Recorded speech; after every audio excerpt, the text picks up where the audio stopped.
The ocean is a hidden world, and yet what happens under its surface impacts everyone. Nature's greatest food bank is disappearing due to overfishing. Populations of large predatory fish have been reduced by 90%. There are only a few remaining hotspots where these fish still thrive. The remote Cocos Island off the coast of Costa Rica stands out as a last home of the giants. Hey everyone, I'm Tyler. And this is my younger brother, Alex. And together, we're the Water Brothers. We're gonna take you on an adventure around the world to explore the state of our blue planet, a planet defined by water and its ability to sustain life. So join us on our journey as we explore the world, looking at the most important water stories of our time. And together, we will learn how to better protect our most precious resource.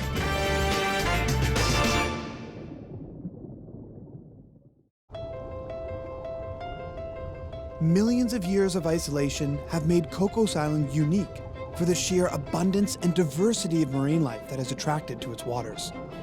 Jacques Cousteau called it the most beautiful island in the world. The secret to this bounty is a confluence of ocean currents, wind currents, and underwater mountains that force cold, nutrient-rich waters to the surface. While many species will spend their entire lives here, Cocos also acts as an important waypoint for some of the largest species found in the ocean on their long migratory journeys. But this bounty of life is in danger. Fishermen gather here from across the Pacific Ocean, targeting schools of sharks and yellowfin tuna. These giant predatory fish play a vital role in maintaining the overall balance and health of every marine ecosystem they inhabit by culling the weakest prey. Despite being designated as a marine protected area that is monitored by park rangers, Cocos Island continues to be targeted as a top fishing ground in the lucrative global trade of shark fins. For decades, the apex predator of these waters, the tiger shark, disappeared. Millions of sharks are caught in Costa Rica every year, and the country has become one of the world's largest suppliers of shark fins. Illegal fishing continues to encroach upon the park. We joined a team of scientists and volunteers on an expedition to document and track the movements of marine life here in order to develop a plan to better protect this unique ecosystem from overfishing. So we're getting our last look at the mainland right now. Next stop, Cocos Island. The only way to get to this uninhabited island is a 36-hour boat ride. Lying 550 kilometers west of mainland Costa Rica, and with no space to land a plane, this remoteness is exactly what makes Cocos so special. We felt privileged to have this opportunity, as only a few people get to visit this oceanic wilderness each year. So we arrived in Cocos this morning around 5 a.m. The sun's just come up, we're getting our first view of the island. Now we're all getting suited up in our dive gear. Can't wait to get in the water.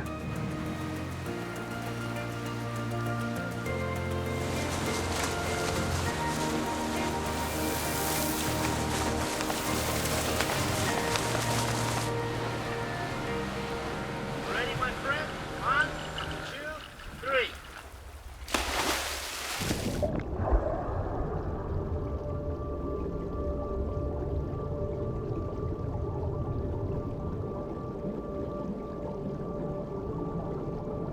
Cocos is home to one of the densest populations of sharks on Earth, with 12 different species that gather in groups of hundreds of individuals.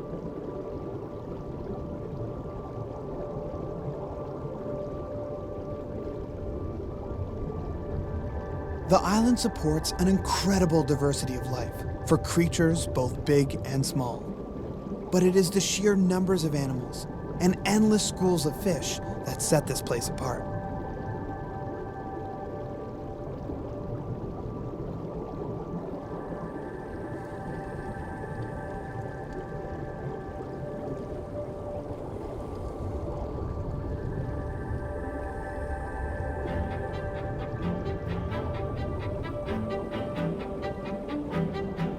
As we were about to rise to the surface, we came face to face with one of the most impressive giants found in the ocean, the whale shark. Reaching lengths of over 20 meters, whale sharks are known as much for their massive size as they are for their gentle behavior. Despite being the largest shark and biggest fish in the entire ocean, the whale shark's diet is entirely comprised of tiny organisms like plankton. As long as you steer clear of its powerful tail, diving with a whale shark is one of the most incredible encounters you can have underwater.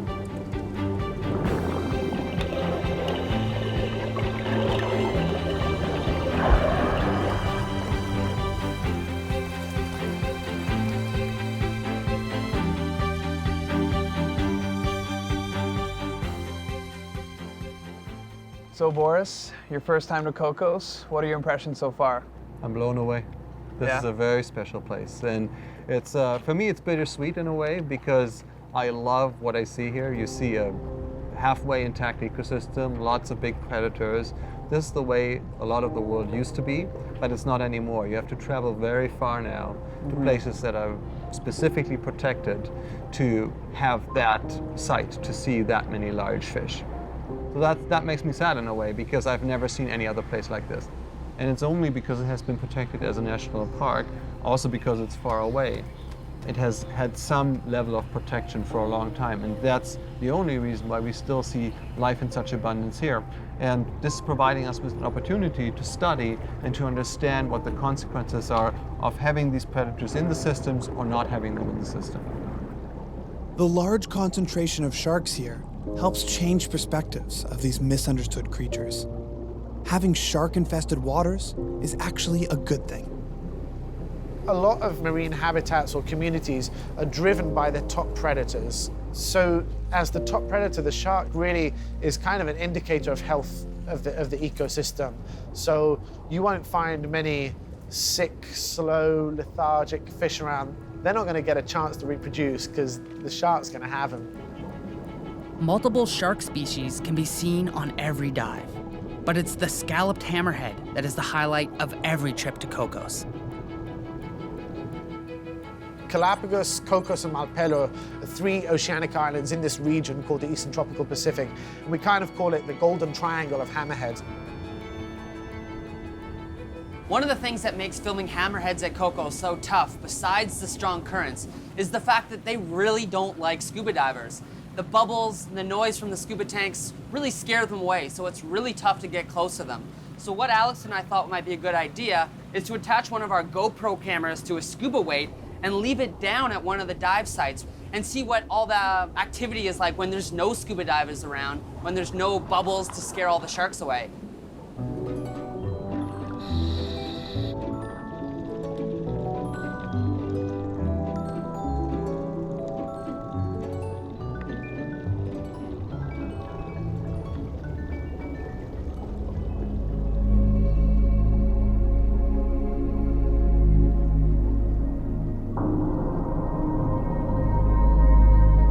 The stationary cameras were able to capture fascinating shark activity. Hammerheads exhibit a unique schooling behavior, gathering in groups of more than 100 individuals during the day, before becoming solitary hunters at night, when they will leave the island to feed. These islands provide a really important service to them, which is cleaning. And so where we've seen them has been at these cleaning stations where a lot of the small reef fish, the barber fish and some of the angelfish and even the Mexican hogfish will come up to them and pick off the parasites, clean their wounds. They have these mating scars as well. And so the island provides a series of services, if you will, that would be very difficult to provide out in the open ocean. Amazingly, sharks actively seek out the cleaning fish. They work together in symbiosis, benefiting both the sharks and the small fish.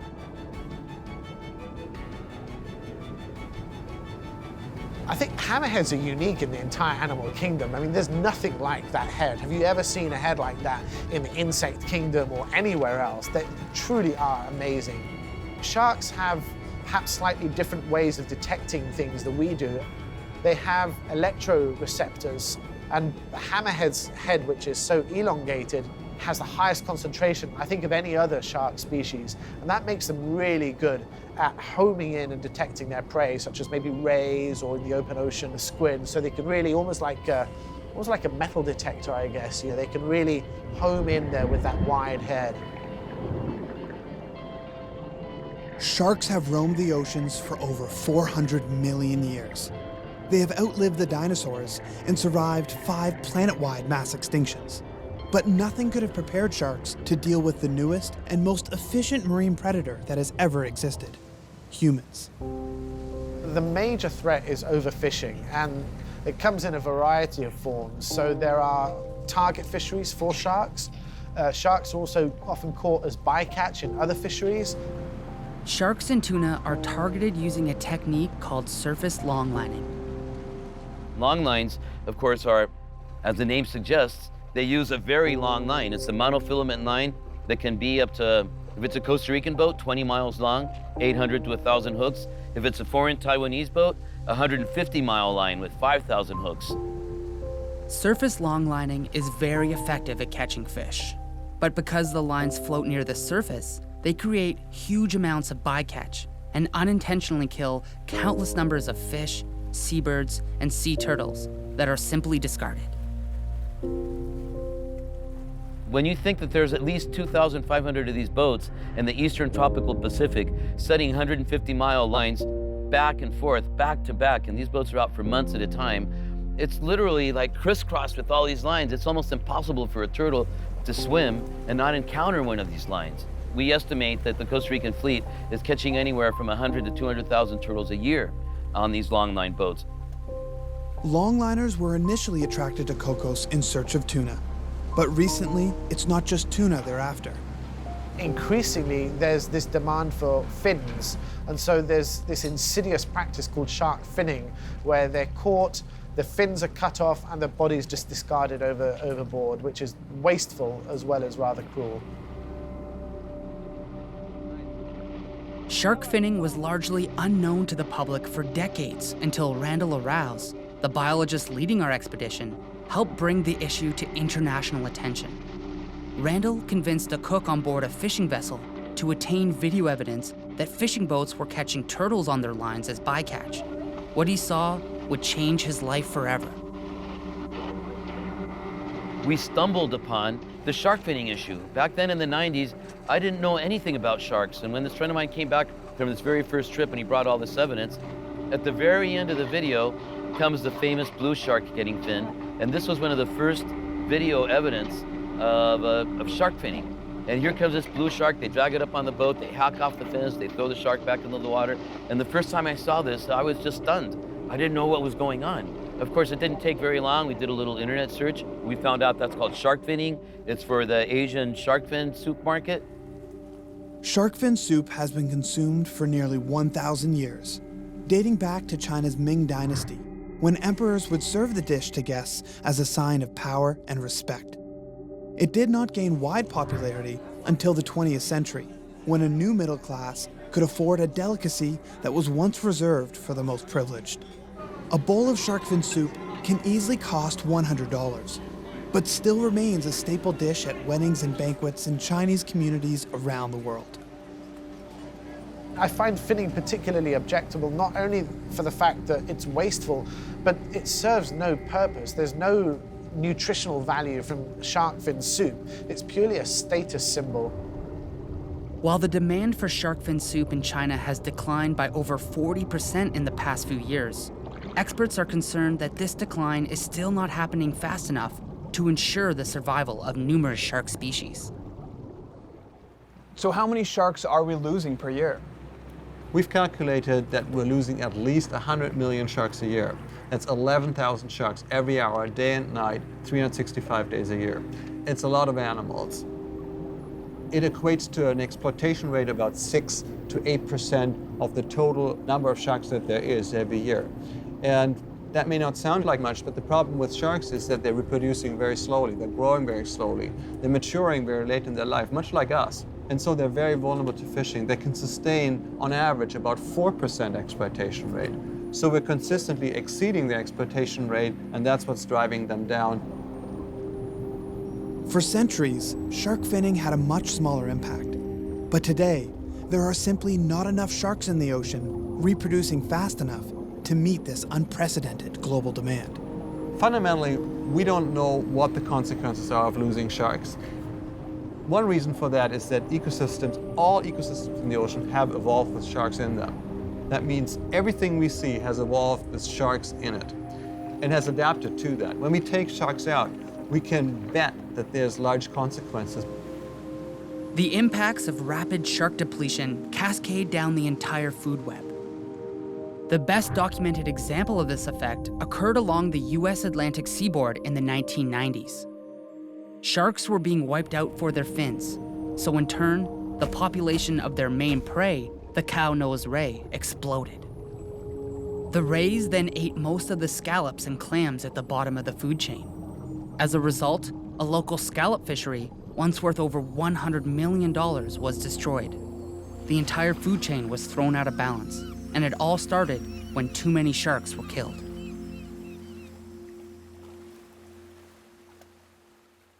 Right now we're getting ready for our first night dive of the trip, and we're really excited to get into the water because the entire reef ecosystem changes at night. A lot of the smaller fish go into hiding, and a lot of the big sharks come out to hunt.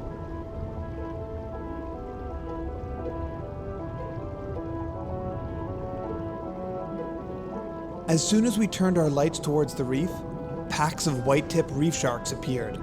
The hunt had begun. White tips of every size worked in teams to drive out small fish from the rocks. The smallest sharks did most of the digging, while the larger sharks and fish called blackjacks waited above to pick off prey as they tried to escape.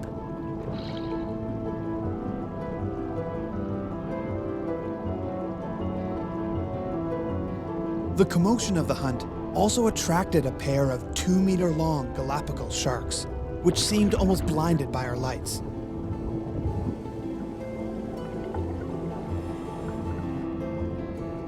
Because many species of shark hunt at night, it is no surprise that this is the same time when the most illegal fishing activity takes place.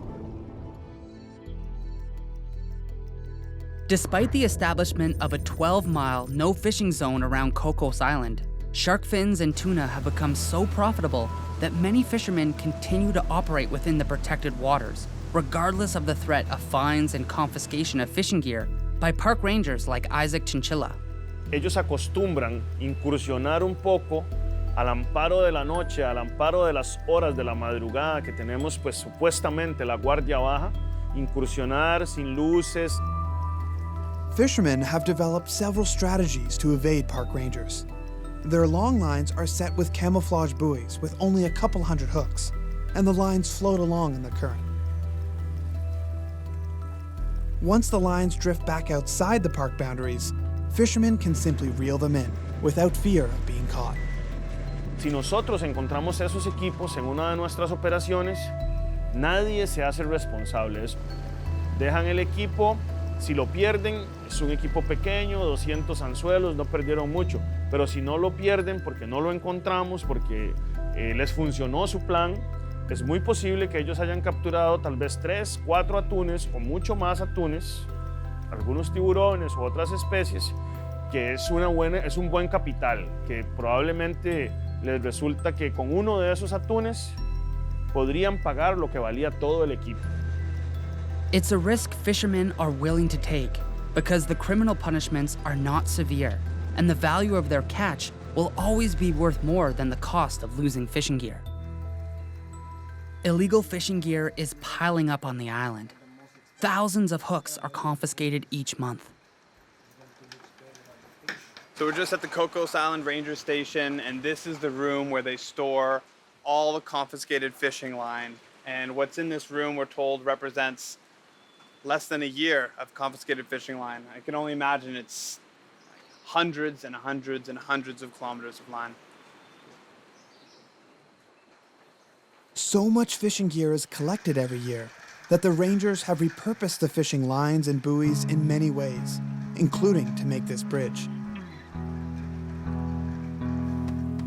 Si nosotros no estamos constantemente vigilando con nuestras embarcaciones y nuestra presencia, vamos a tener mucho más ingreso de pesca ilegal. No logramos ganar la guerra, pero siempre damos la batalla. Siempre estamos levantando nuestra bandera de que estamos aquí para defender esos recursos. How do we deal with issues like shark fin soup, which has cultural meaning? Well, I think it comes down to awareness and building awareness among the people who consume these products. And that's happening right now. There's a huge cultural shift away from shark fin soup, away from what they call dirty diamonds, away from dirty oil, away from products that are seen as unsustainable, because they are. And I think long-term, how we're going to change is cultural change. It's a deep change in the awareness of our place on this planet and what we can do to sustain it for future generations. Despite a recent decline in the demand for shark fin soup in China, the battle to save sharks will not be decided in China alone. As long as tuna are also pursued by fishermen around Cocos, sharks will continue to be killed as bycatch. So the only way to fully protect sharks and other large predators is to better protect the places where they still thrive. Cocos Island proves that marine parks can work. Before the island was fully protected in 1997, fishermen operated much closer to shore, and coastal dwelling species like sea turtles and tiger sharks were fished out. But with the strengthened presence of park rangers in the past decade, illegal fishing has been eliminated in the nearshore area. Tiger sharks have recently been reported more and more abundance here at the island, and that may be a good sign because it may suggest that some of the protection is working if you're getting the real top predators coming back. Similar success stories are happening at other marine parks around the world. But the effort to better protect the ocean with marine parks has only just begun. At this point, about 12% of the land is protected and about 2.8% of the ocean. So the ocean is lagging far behind, but it's catching up rapidly. The target under the Convention for Biological Diversity is 10% protected by 2020. That's an ambitious target, but it's probably still too low. Most people think that between 20 to 30, maybe up to 50% of the ocean needs to be protected to ensure long-term sustainability. There are a lot of things that people can do out of their homes to help protect the ocean. The first thing I would say is be responsible with the fish that you're eating. Use a sustainable seafood guideline. There are plenty of them around now. Don't consume shark fin soup. Avoid even going to restaurants that offer shark fin soup.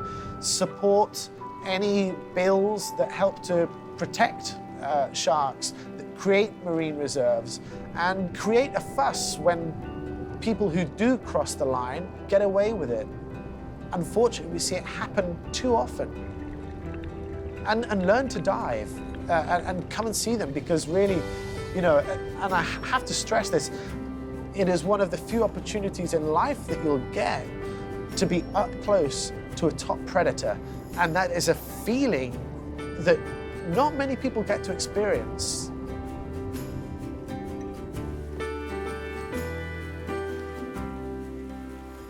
Swimming with the giants of Cocos has been an amazing experience.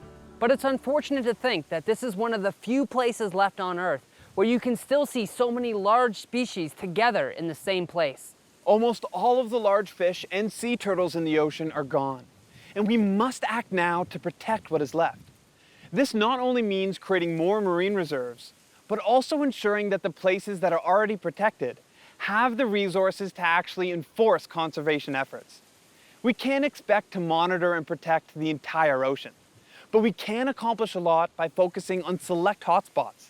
And Cocos is definitely one of those special places. Protecting the biodiversity and balance of this marine reserve has huge implications for the entire Pacific Ocean and the food it provides.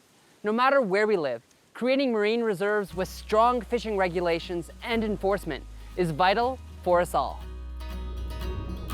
Join us and dive deeper into the episodes at thewaterbrothers.ca.